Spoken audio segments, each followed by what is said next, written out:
मित्रांनो, नवीन एका व्हिडिओमध्ये तुमचं सहर्ष स्वागत आहे। आता सगळ्यात महत्त्वाचं म्हणजे आपला सर्वांचा लाडका विक्रमादित्य बकासूर या ठिकाणी जे वाई येथे देगाव येथे मैदान होते, या मैदानामध्ये पळणार का याची अपडेट या ठिकाणी घेऊन आलेला आहे। आणि सगळ्यात महत्त्वाचं विठ्ठल नानाचा तेजा देखील या मैदानामध्ये येणार आहे। सगळ्यात महत्त्वाचे अतिशय महत्त्वाचे अपडेट या ठिकाणी व्हिडिओमध्ये घेऊन येणार आहे।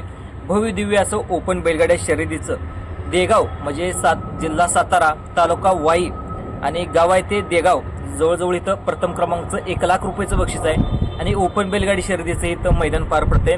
या मैदानामध्ये आपला सर्वांचा लाडका विक्रमादित्य बकासूर या मैदानामध्ये धावण्यासाठी 100% येणार आहे।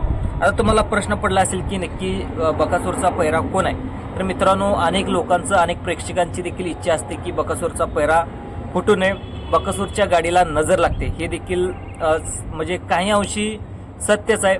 जेव्हा जेव्हा पैरा फुटला तेव्हा तेव्हा या ठिकाणी बकासूरला काही ना काही होऊन या ठिकाणी गुलालासाठी प्राप्त होण्यासाठी थोडीशी अडचण झालेली आहे। आता सगळ्यात महत्त्वाचं मी पैरा सांगणार नाही, पण सगळ्यात महत्त्वाचं पैरा देखील मला माहीत आहे, थोडक्यात माहीत आहे 60 ते 70%। मी अंदाज त्या बैलगाडी मालकांची नावं सांगतो म्हणजे तुम्ही त्याला समजून जावं की तो कोणता नंदी। तर शक्यतो विठ्ठल नानांचा दावणीचा नंदी एखादा असू शकतो, नाहीतर आपला उमेश शेठ हरपळे यांच्या दावणीचा देखील एखादा नंदी बकासूरच्या गळ्यात या ठिकाणी आज पळू शकतो। मित्रांनो, ही अपडेट आवडल्यास जास्तीत जास्त चॅनल लाईक करा, सबस्क्राईब करा आणि दुसऱ्या लोकांना सुद्धा